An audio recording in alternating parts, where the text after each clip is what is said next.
ನಮಸ್ತೆ. ನಾವೀಗ ಸೋಲಾರ್ ಡ್ರೈಯರ್ನ ಬಗ್ಗೆ ತಿಳ್ಕೊಳ್ಳೋಣ. ಈಗ ಅಡಿಕೆ ಕೊಯ್ಲಿನ ಸಮಯ. ಒಂದನೇ ಕೊಯ್ಲು ಆಗಿ ಕೆಲವು ಕಡೆ ಎರಡನೇ ದೊಡ್ಡ ಕೊಯ್ಲು ಕೂಡ ಆಗಿದೆ. ಆದರೆ ಹವಾಮಾನದ ವೈಪರೀತ್ಯದಿಂದಾಗಿ ಆಗಾಗ ಮಳೆ ಬರ್ತಾ ಇದೆ.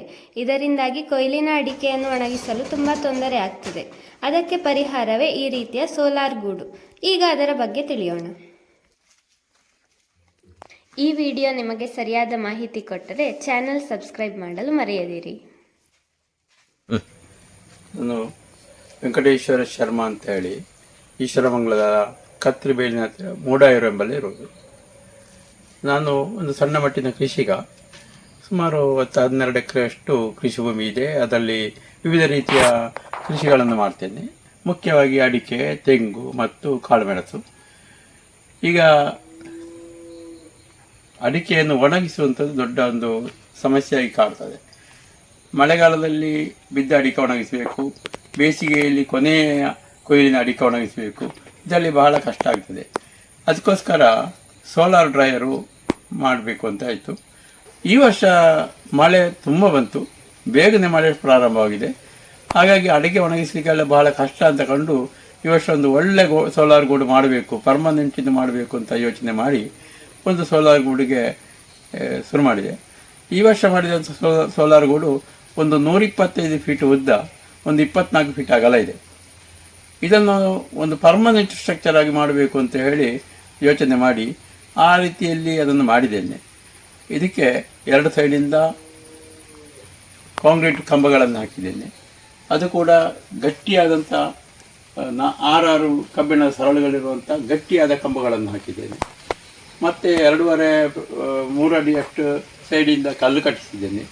2 ತುದಿಯಲ್ಲಿ ಕೂಡ ಫ್ಯಾನ್ ಗೋಡೆಗಳನ್ನು ಕಟ್ಟಿಸಿ ಅದಕ್ಕೆ ರೋಲಿಂಗ್ ಶಟರ್ ಹಾಕಿದ್ದೇನೆ. ಒಂದು ಬದಿಯಲ್ಲಿ 4 ಅಡಿ ಅಗಲದ ರೋಲಿಂಗ್ ಶಟರು, ಇನ್ನೊಂದು ಬದಿಯಲ್ಲಿ ಜೀಪ್ ಒಳಗೆ ಬರುವಂಥ ಒಂದು 9 ಅಡಿ ಅಗಲದ ರೋಲಿಂಗ್ ಶಟರ್ ಹಾಕಿದ್ದೇನೆ. ಅದು ಕೂಡ ನಾನು ಟಾಟಾ ಕಂಪನಿಯದ್ದೇ ಹಾಕಿದ್ದೇನೆ, ಯಾಕಂದರೆ ಮಾಡಿದಂಥ ಕೆಲಸ ಪರ್ಮನೆಂಟ್ ಆಗಬೇಕು ಅಂತೇಳಿ. ಅದರ ಮೇಲಕ್ಕೆ 4-2 ಮತ್ತು 4-1 ಚಾನಲ್ಗಳನ್ನು ಹಾಕಿ ವೆಲ್ಡ್ ಮಾಡಿಸಿ ಅದಕ್ಕೆ ಸರಿಯಾದ ಮಾಡನ್ನು ಮಾಡಿದೆ.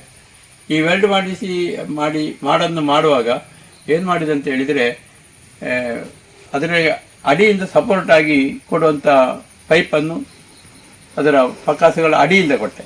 ಇಲ್ಲಾಂದರೆ ಸಿಲ್ಪಲ್ಲಿನೂ ಅಥವಾ ಜಿನೆಗಾರ ಶೀಟ್ ಹಾಕಿದಾಗ ಸ್ವಲ್ಪ ಅಲ್ಲಿ ಚಡಿಯಾಗಿ ನಿಲ್ತದೆ, ಅದಕ್ಕೆ ಅಡಿಯಿಂದ ಸಪೋರ್ಟ್ ಕೊಟ್ಟೆ. ಮತ್ತು 2 ಬದಿಯಿಂದಲೂ ಕೂಡ ಪುನಃ ಜಿನೆಗಾರ ಶೀಟ್ ಹಾಕಲಿಕ್ಕೆ ಸಪೋರ್ಟ್ ಪೈಪ್ಗಳನ್ನು ಕೊಟ್ಟೆ. ಅದ ನಂತರ ಮೇಲೆ ಹಾಕಿದಂಥ ಪಕಾಸುಗಳು ಸೈಡ್ನಿಂದ 2 ಬದಿಗೂ 1 ಅಡಿಯಷ್ಟು ಹೊರಗೆ ಮೀರಿ ನಿಲ್ಲುವಷ್ಟು ಹಾಕಿದ್ದೇನೆ. ಯಾಕಂದರೆ ಅದರಿಂದ ಬಂದ ಜಿನಗರದಲ್ಲಿ ಮೇಲಿಂದ ಬಂದಂಥ ನೀರು ಸೈಡಿನಲ್ಲಿ ಕಟ್ಟಿದಂಥ ಜಿನಗರ ಶೀಟಿಯ ಮೇಲೆ ಹರಿದು ಹೋಗಬಾರ್ದು ಅಂತೇಳಿ. ಅದರಲ್ಲಿ ಇಳಿದು ಹೋದರೆ ಅದಕ್ಕೆ ಆವಸ್ಥೆ ಬರಬಹುದು. ಆ ಕಾರಣಕ್ಕಾಗಿ ಅದನ್ನು ಸ್ವಲ್ಪ ದೂರ ಹಾಕಿದ್ದೇನೆ.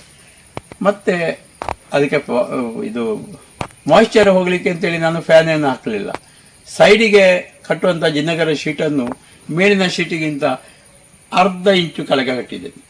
ಅದನ್ನು ತುದಿಗೆ 125 ಫೀಟ್ ಉದ್ದ ಕೂಡ 2 ಬದಿಯಲ್ಲಿಯೂ 1/2 ಇಂಚು ಬಿಟ್ಟು ಕೆಳಗೆ ಕಟ್ಟುವಂಥ ವ್ಯವಸ್ಥೆ ಮಾಡಿಕೊಂಡಿದ್ದೇನೆ. ಹಾಗಾಗಿ ಮಾಯಿಶ್ಚರ್ ನಿಲ್ಲುವಂಥ ಸಂಗತಿಯೇ ಇಲ್ಲ.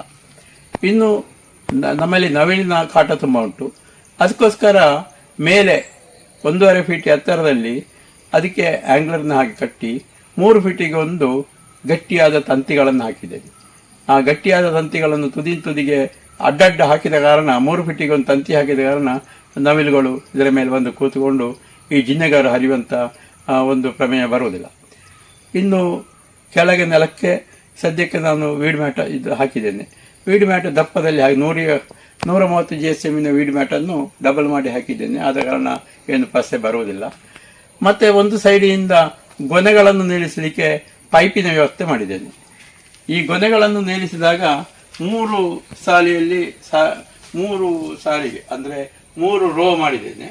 ಈ 3 ರೋದಲ್ಲಿ ಆಗಿ ಸಾಧಾರಣ ನನಗೆ 3 ಖಂಡಿ ಅಡಿಕೆ ಗೊನೆಗಳನ್ನು ಹಾಕಲಿಕ್ಕೆ ಆಗ್ತದೆ. ಈ ಗೊನೆಯನ್ನು ನೇತಾಡಿಸಿದರೆ ಅದನ್ನು 20 ದಿವಸ ತೆಗೆದಾಗ ಒಳ್ಳೆ ಒಣಗಿರ್ತದೆ. ಅದನ್ನು ಹಾಗೆ ಆಟಕ್ಕೆ ಹಾಕ್ಬೋದು, ಗೋಡೌನಿಗೆ ಹಾಕ್ಬೋದು. ನೆಲದಲ್ಲಿ ಹಾಕಿದ್ದು 25 ದಿವಸ ಬೇಕು. ಆದರೆ ಇದರಲ್ಲಿ ಪೈಪ್ನಲ್ಲಿ ಹಾಕಿದ ಗೊನೆಗಳು ಸುಮಾರು 20-22 ದಿವಸದಲ್ಲಿ ಚೆನ್ನಾಗಿ ಒಣಗ್ತದೆ. ಅದು ಏನು ತೊಂದರೆ ಇಲ್ಲ. ಹಾಗೆ ಇನ್ನೀಗ 2 ಬದಿಯಲ್ಲಿ ಇನ್ನೂ ಒಂದು 6 ಫೀಟಿನಷ್ಟು ಕಲ್ಲು ಕಟ್ಟಿದರೆ ನಂದು ಬಂದವಸ್ತು ಅಂದರೆ ಪೂರ್ತಿ ಗೋಡೌನ್ ರೀತಿಯ ಸೋಲಾರ್ ಶೆಡ್ ಆಗ್ತದೆ. ಏನು ಕಳ್ಳಕಾಕರ ಭಯ ಮತ್ತೆ ಇರಲಿಕ್ಕಿಲ್ಲ. ಇನ್ನು ಮಳೆಗಾಲದಲ್ಲಿ ಅದರಲ್ಲಿ ತೆಂಗಿನಕಾಯಿ ಒಣಗಿಸಲಿಕ್ಕಾಗ್ತದೆ. ಮಳೆಗಾಲದಲ್ಲಿ ಬಿದ್ದು ಸಿಕ್ಕಿದ ತೆಂಗಿನಕಾಯಿಯನ್ನು ಈ ಗೂಡಿನ ಒಳಗೆ ಹಾಕಿದರೆ 1 ವಾರ ಹಾಕಿದರೆ ಸಾಕು. ಅದು ಎಷ್ಟು ಹಸಿ ಅಥವಾ ಒದ್ದೆಯಾದ ಕಾಯಿ ಆದರೂ ಕೂಡ ಪಸೆ ಆರ್ತದೆ, ಒಣಗ್ತದೆ, ಮತ್ತೆ ಗೋಡೌನಿಗೆ ಹಾಕುವುದು. ಆದ ಕಾರಣ ಮಳೆಗಾಲದಲ್ಲಿ ಕೂಡ ತೆಂಗಿನಕಾಯಿಯನ್ನು ರಕ್ಷಿಸಿಕೊಳ್ಳಲಿಕ್ಕೆ ಇದರಿಂದಾಗಿ ನನಗೆ ಪ್ರಯೋಜನ ಆಗಿದೆ. ಹಾಗಾಗಿ ಈ ಸೋಲಾರ್ ಗೂಡು ಮಾಡಿದ್ದರಿಂದಾಗಿ ನನಗೆ ಬಹಳ ಅನುಕೂಲ ಆಗಿದೆ. ಇದು ಒಳ್ಳೆಯ ಒಂದು ಮಾದರಿ ಅಂತೇಳಿ ನನಗೆ ಕಂಡಿದೆ. ಇನ್ನೊಂದು ತುದಿಯಲ್ಲಿ ಇದಕ್ಕೊಂದು ಸ್ವಲ್ಪ ರ್ಯಾಕ್ ಮಾಡಿದ್ದೇನೆ. ಅಂದರೆ ನಾವು ಒಣಗಿಸಲಿಕ್ಕೆ ಇಡುವಂಥ ಏನು ಹಪ್ಪಳ ಸಂಡಿಗೆ ಇದನ್ನು ಮಾಡಬೇಕು ಅಂತ ಇದ್ದರೆ ಒಂದು ಬದಿಯಲ್ಲಿ ಅದಕ್ಕೆ ಒಂದು ರ್ಯಾಕ್ಗಳನ್ನು ಮಾಡಿದ್ದೇನೆ, ಅದರಲ್ಲಿ ಇಟ್ಟುಕೊಳ್ಳಿಕ್ಕಾಗ್ತದೆ. ಅಂತೂ ಈ ಸೋಲಾರ್ ಗೂಡು ಒಳ್ಳೆಯ ಒಂದು ಉಪಯೋಗಕ್ಕಿರುವಂಥ ಒಂದು ಕನ್ಸ್ಟ್ರಕ್ಷನ್ ರಚನೆ ಅಂತ ನಾನು ಮಾಡಿದೆ, ಅಂದಾಜು ಮಾಡಿದೆ. ಎಷ್ಟು ಖರ್ಚಾಗಿದೆ ಅಂದಾಜು? ಈ ಸೋಲಾರ್ ಗೂಡಿಗೆ ನನಗೆ ಸುಮಾರು ಒಂದು 5 ಲಕ್ಷದಷ್ಟು ಖರ್ಚಾಗಿದೆ. ಉದ್ದ ಮತ್ತೆ ಅಗಲ? ಉದ್ದ ಇದು 125 ಫೀಟು ಉದ್ದ ಉಂಟು, 24 ಫೀಟ್ ಅಗಲ ಇದೆ. ಎಷ್ಟು ಅಡಿಕೆ ಹಿಡಿಬಹುದು ಇದರೊಳಗೆ? ಇದರಲ್ಲಿ ಕೆಳಗೆ ನೆಲದಲ್ಲಿ ಹಾಕುವಾಗ ಸುಮಾರು 1.5 ಲಕ್ಷ ಅಂದರೆ 4.5 ಖಂಡಿ ಅಡಿಕೆ ಹಾಕ್ತದೆ ತೆಳ್ಳಗೆ ಹಾಕಿದರೆ. ಮತ್ತೆ ಈ ಸ್ಟ್ಯಾಂಡಿನಲ್ಲಿ ಒಂದು 3 ಖಂಡಿಯಷ್ಟು ಅಡಿಕೆ ಹಾಕಬಹುದು. ಇನ್ನೊಂದು ಬದಿಗೆ ಕೂಡ ಇದೇ ರೀತಿಯ ಸ್ಟ್ಯಾಂಡ್ ಒಂದು 2 ಅಥವಾ 3 ರೋ ಮಾಡಿದರೆ ಇನ್ನೂ 1-2 ಖಂಡಿ ಅಡಿಕೆ ಜಾಸ್ತಿ ಹಾಕಬಹುದು.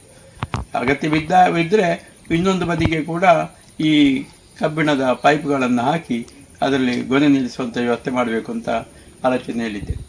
ಇದರಿಂದಾಗಿ ಒಳಗಿನ ಉಷ್ಣತೆ ಏನು ಕಡಿಮೆ ಆಗುವುದಿಲ್ಲ. ಈ ಪೈಪ್ ಹಾಕಿ ನೇತಾಡಿಸಿದ್ದಾಗಿ ಉಷ್ಣತೆ ಕಡಿಮೆ ಆಗುವುದಿಲ್ಲ. ಈ ಒಂದು ರೋ ಮಾಡಿದ್ದರಿಂದಾಗಿ ನನ್ನ ಸೋಲಾರ್ ಗೂಡು 24 ಫೀಟ್ ಇದ್ದದ್ದು ಮತ್ತೆ ಒಂದು 8 ಫೀಟಿನಷ್ಟು ಅಗಲ ಜಾಸ್ತಿ ಆದಾಗ ಆಯಿತು. ಹಾಗೆ 32 ಅಗಲದ ಗೂಡು ಮಾಡಿದಂಥ ಪ್ರಯೋಜನ ಆಯಿತು. ಇನ್ನೊಂದು ಬದಿಗೂ ಕೂಡ ಅದೇ ರೀತಿ ನಾನು ಸ್ಟ್ಯಾಂಡ್ಗಳನ್ನು ಪೈಪಾಗಿ ಸ್ಟ್ಯಾಂಡ್ ಮಾಡಿದರೆ ಇನ್ನೂ ಒಂದು 5-6 ಫೀಟ್ ಅಗಲ ಗೂಡಿನ ವಿಸ್ತಾರ ಹೆಚ್ಚಾದ ಒಂದು ಪ್ರಯೋಜನವನ್ನು ಪಡ್ಕೊಳ್ಬೋದು.